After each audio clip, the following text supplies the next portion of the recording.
Hello health champions, today I want to talk about fasting and apple cider vinegar. Can you do them together and is it a good idea? Coming right up.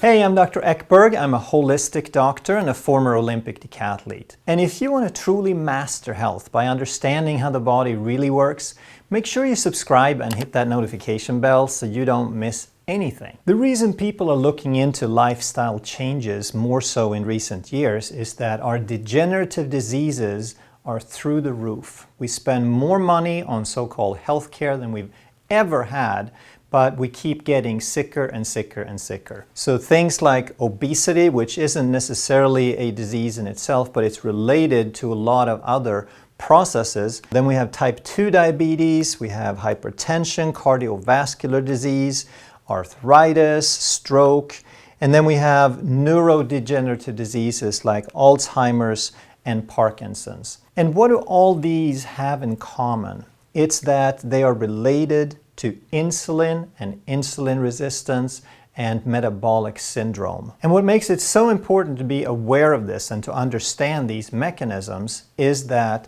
this affects 90 to 95% of us in the Western world today. And usually at this point, someone gives me the excellent argument that, well, you can't live forever. You have to die of something. So even if you avoid all these things, what good is that going to do you? But that's really missing the point, because it's not about whether you die from something. It is the way in which you die. The goal is quality of life, and the goal is to live for a really long time and to die for a very short time. When you have these conditions, and which again the majority of people do, then you typically spend the last 20 to 30 years of your life dying and suffering. What then does apple cider vinegar and intermittent fasting have to do with that long list of conditions? Well, all of those conditions pretty much comes down to two dominant factors, and that's insulin resistance and toxicity. And insulin resistance drives most of that. And what they have found is that apple cider vinegar, there's some mechanisms that help reverse that.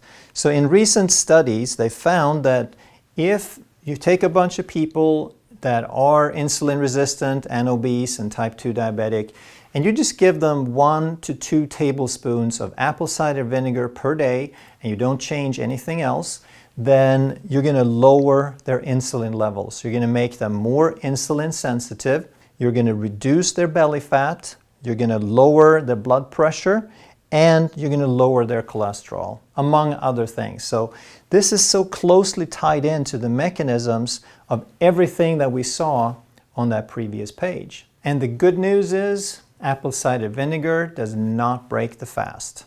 It has no calories, it has no impact on blood sugar other than it helps lower it through these mechanisms. Then what about fasting? Well, there's some more mechanisms. With fasting, you're going to get all of the benefits, all of the mechanisms that you get from apple cider vinegar are already included, but then you get some additional benefits.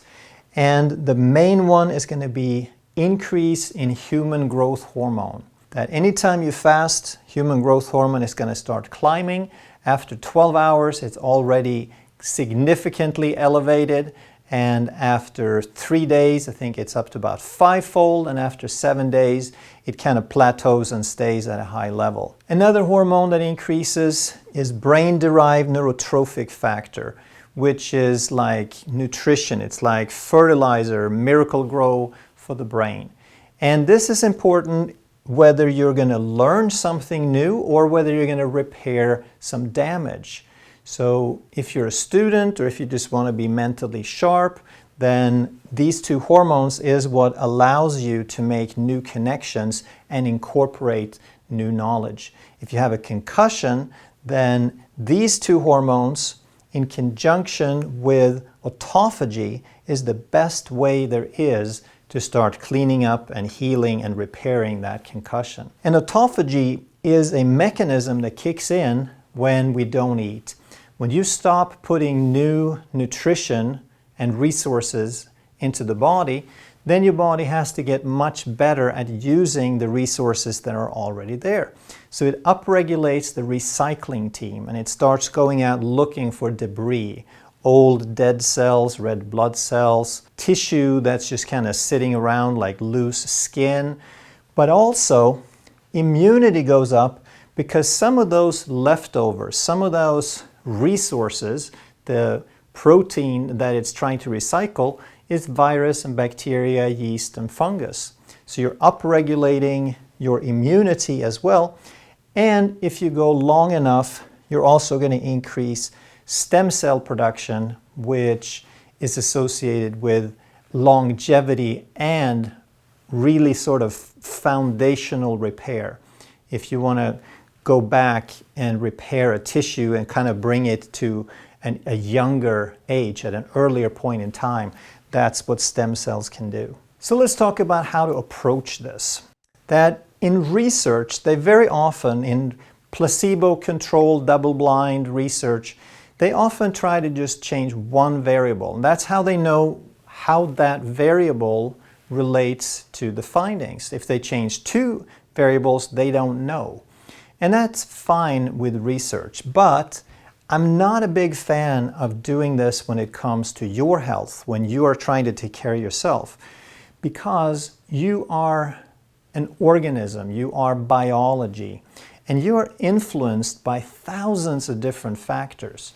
So the more that you can understand all or as many as possible of those factors and start living a life that sort of lines up with how your body wants it, the healthier you can be and the more profound changes you can make in your life. So rather than just changing one thing, I would suggest you change and do as much as you can. And then you want to learn about as many of these factors as you can, and you keep learning. And you don't have to be perfect in the beginning, but you take little baby steps and you do that consistently and you get better and better. So let's start with fasting. I think that's a great foundation. I think that's a building block that we should have as a base. And let's say that fasting gives you X amount of benefit.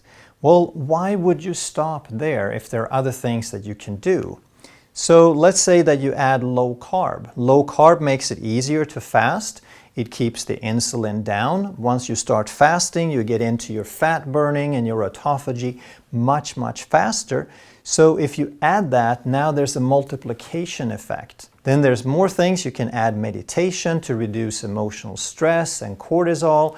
You can improve your healing ability. You can allocate resources to where they need to go in the body. You can exercise to add some more benefit. And then apple cider vinegar would be like icing on the cake. And of course, I'm not talking about an actual cake. I'm not suggesting that these are actual numbers. They're just examples I threw in there to give you an idea that there is a multiplication effect, that when you do more than one thing, then the benefits add together. And why is apple cider vinegar such a good idea?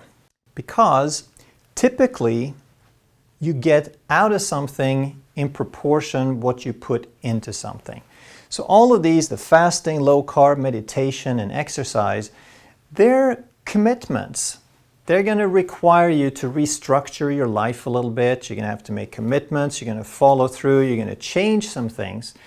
But apple cider vinegar, it's just so simple. It is cheap. It's easy. You measure out a tablespoon. You mix it up with some stuff and drink it.